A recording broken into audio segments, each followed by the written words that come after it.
Hello everyone, I am Tacit, and today I'm going to be going over a bunch of teams and strategy for the new faction of Wyrmrun. It is a pure dragon faction with a restriction of red and yellow associated to that of Dragon's Claw.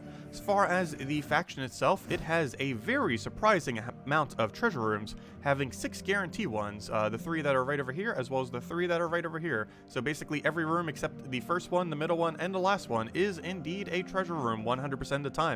This is the most amount of treasure rooms in any faction, though is sometimes worse than that of City of Thieves, even though City of Thieves has less. The way that it's set up, where you can just go pretty much anywheres and get the bigger multipliers first, sometimes makes it better, but overall, this is basically like the second or even best overall faction for loot. So a good one to potentially keep at level 20, or otherwise, at least farm it at level 50 if you're going to try doing it for the daily thing once you've already completed it all the way out. So straightforward as far as how you end up doing it. You generally just go to your first room, take the highest multiplier of the 3 treasure rooms that are here. In this case, it would most likely be this one. Then we end up heading to the tier 5, so we get the multiplier from that, and then you branch off to the other 5 treasure rooms based on just multiplier order or how you want to divvy up the loot. Like if one of them is a Cedric, you might want to take it if you have some kind of gold gain, so you can end up getting more off of it.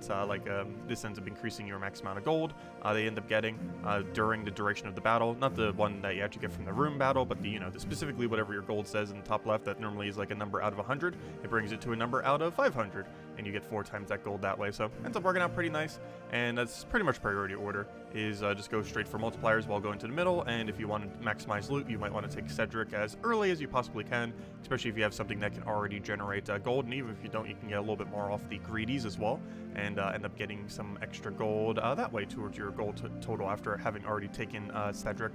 But overall, it's pretty much just an amazing loot farming faction. So, great faction overall to be doing that with, unlike many factions we've been getting lately have been pretty bad for farming, but that one is extremely solid. As far as the weapon that we end up getting for the event itself, it did end up coming in with this thing. It's basically useless. You still want to get it for completionist purposes, though. It does gain barrier once you have it fully upgraded, though, but there are better things out there. It just deals some damage to the first 2 enemies, boosted by skulls, has no board control, no really anything. It does gain barrier, but there's other weapons that are better, and overall, just not really something that you're going to be using much.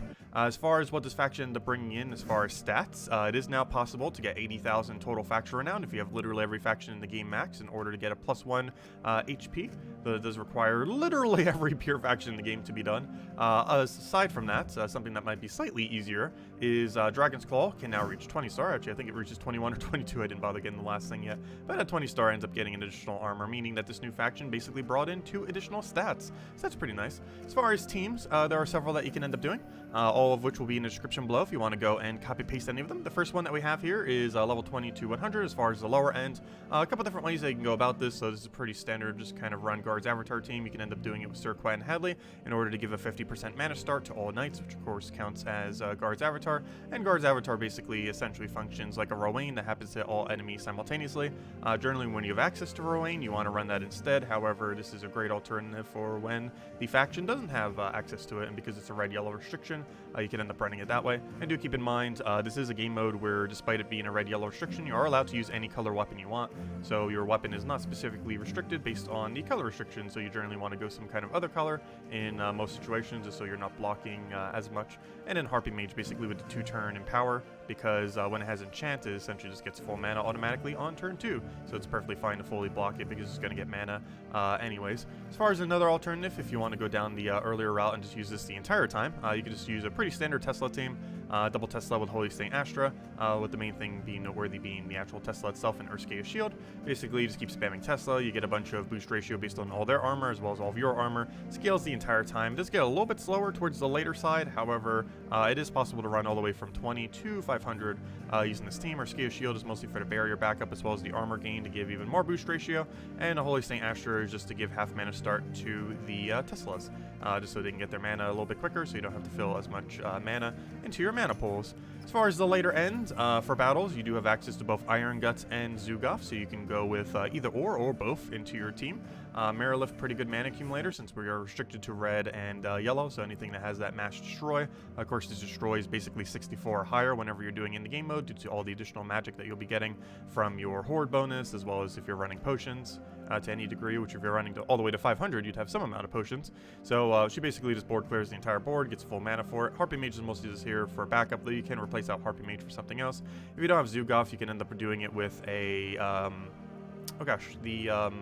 the Mirage Queen. So you can get a 4x curse and still have a skull spammer, and the curse of course allows you to go devour with the Iron Gut, and you pretty much just roll it like that, where you just keep spamming the Iron Gut, keep devouring them even if they have immune because you just do curse on them, and you're pretty much good to go. So if you don't have a Zugoff, you can just go down that route and be perfectly fine.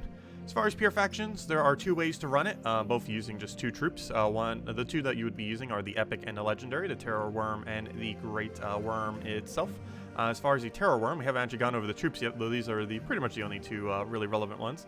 Ends up gaining a bunch of attack and armor. Any faction that ever has this, pretty straightforward, especially with the skull reduction he has. Ends up making it even easier. And on top of that, he even has mana accumulation. So if you're using multiple, it still gets value because you're going to be able to go get mana accumulation from the second one or the third one's explosion. I wouldn't really advise using more than two, though. Generally, if you're going to be doing this, it's one of the Epic with 3 to Legend, or 2-2, where you run 2 of the Epic and 2 of the Legend. It's safer to run 2-2, though it is quicker to run 1-3 with 3 of the Legend. Main reason for that is it hits all enemies simultaneously. So if you have a lot of potion effects, if you have like over 100 damage, probably perfectly fine just to spam this and win that way, whereas you might not necessarily need to go the skull route. Whereas if you might have lower stats, you would probably have to go the skull route so that you can ramp up, get to the point where they can't really kill you and you kill all of them and then just kill them out. Though make sure not to go too slow in anything prior to the final, because of course you need as many of your allies to live, ideally all of them, going into the final. But for the very last final, you could literally just ramp up one of them completely and then just win off of that single troop and be perfectly fine. One thing to note about these troops is that their final trait might end up getting changed. This to a 2 skull spam and the other one's to converting a gem to a skull. This is currently changed due to a glitch that was with it, though they might be reverting it back. Honestly, the Legend and the other ones are pretty much stronger that way, though do keep in mind in the future if these are creating skulls, it is actually beneficial to not have them traded prior to doing pure faction. And the main reason for this is their skulls are going to benefit the enemy more than it's going to benefit yourself. Hopefully it'll keep it like this, because honestly this thing having 50% mana start is way better than the other trait that it would have. Not to mention it helps give the whole team a quicker start compared to 20%. But do be mindful if these do get reverted back to skull spams, which probably won't be relevant this weekend, but in the future, if you're watching this like months from now, might be relevant. Do be mindful that you probably don't want to get the final trait on them if you can help it, as it will be more beneficial to do level 500 pure faction or whatever level of pure faction you're trying to do without having the skull spam, as it will help the enemy more than it will help yourself in many situations, since you'll be buffing up and you don't necessarily want to keep getting poked while you're trying to buff up.